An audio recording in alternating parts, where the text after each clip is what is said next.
see myself anywhere. Yeah, I can't see you either right now. Oh.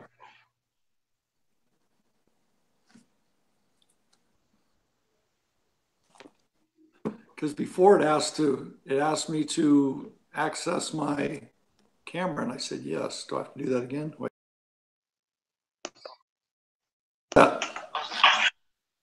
Yep, now I see you. Perfect. All right, so sorry about that. Yeah, no kidding. I hope I can remember what I said. I did so good first time.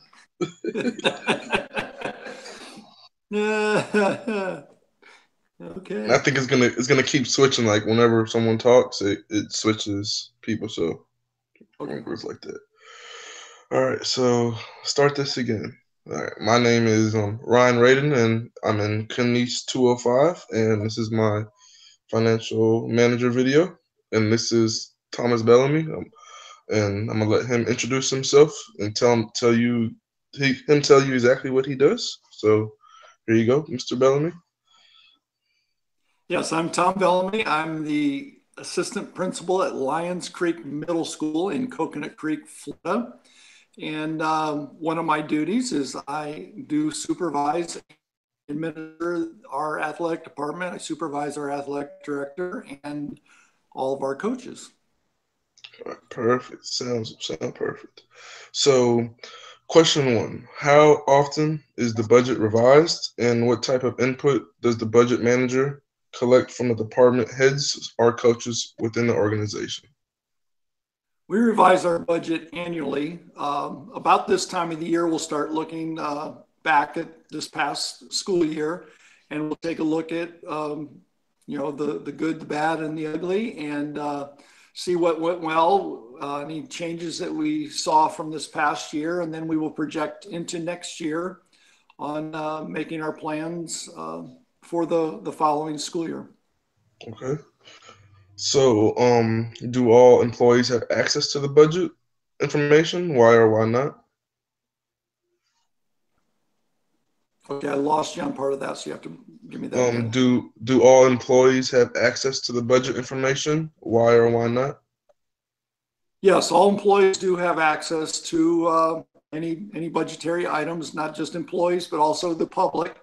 We are a public school system, so everything, the books and everything are open to anyone's inspection under the state of Florida sunshine laws.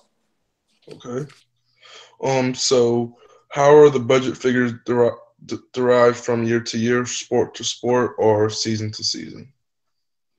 Again, the budget figures are uh, looked at annually. The biggest chunk of our budget comes from the central office that falls with salaries and contracts within our union contracts.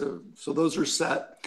The other budgetary needs is we are given a discretionary amount that we will use for supplies, uniforms, equipment, and things like that. The other items would be transportation, which comes from the central office, and most all of the entry fees, officiating fees, and such will come from the central office.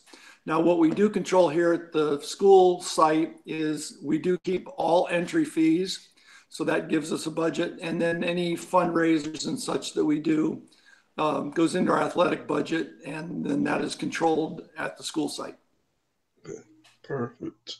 So what do you believe are the three most important facets associated with the budget process, and how do they communicate these tenets to others in the organization? The number one budgetary item is going to be personnel. That's where your biggest chunk of money goes to is with salaries, whether they be the coaches at our site or contract coaches that we do bring in. Second would be uniforms and equipment.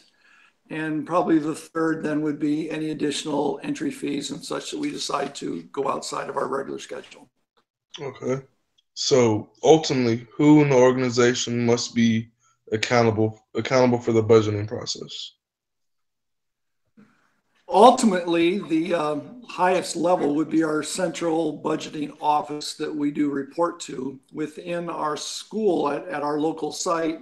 Would be myself with the athletic director, would put everything together, present that to the principal who has the ultimate decision at the school site. Then they would have that all cleared at the district level. Okay. So now we're going to talk about the technology aspects of it. Now that this world today, everything is used with technology. So, what is the technology application used? What do you like about the software? What are the problems using the application? And how did you learn to use the application?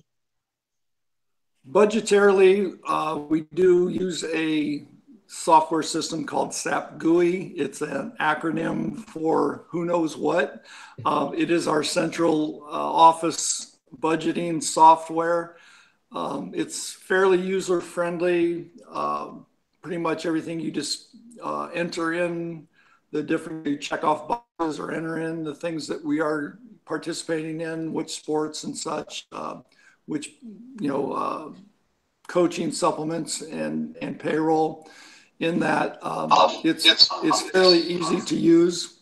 We were trained from the district. So all centrally, all schools use the same thing. Pretty much just, if we do want to add something different, unique to our school, there is a place for that also. Okay. So I know you're not the actual athletic director, but you are familiar with the job of athletic director. So I would like to ask, what do you think is the hardest thing for athletic director at your school? Yeah, not only being the AP over athletics, I do have a background in athletics as far as the ins and outs of the athletic director.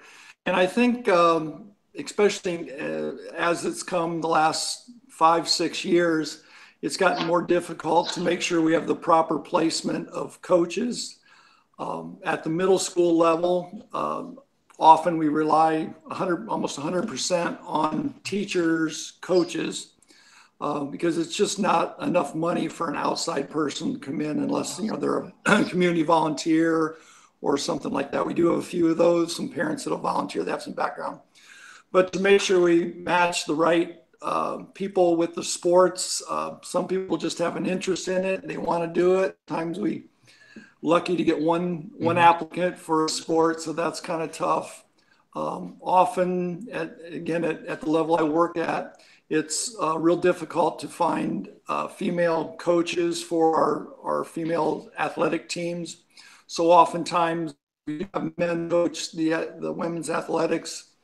So that adds another layer of making sure we have a female chaperone with those coaches. Okay. Well, that will be all today. Thank you for your time, Mr. Bellamy. I very appreciate it and hope you have a good day. Thank you. Okay. Good luck. Thank you.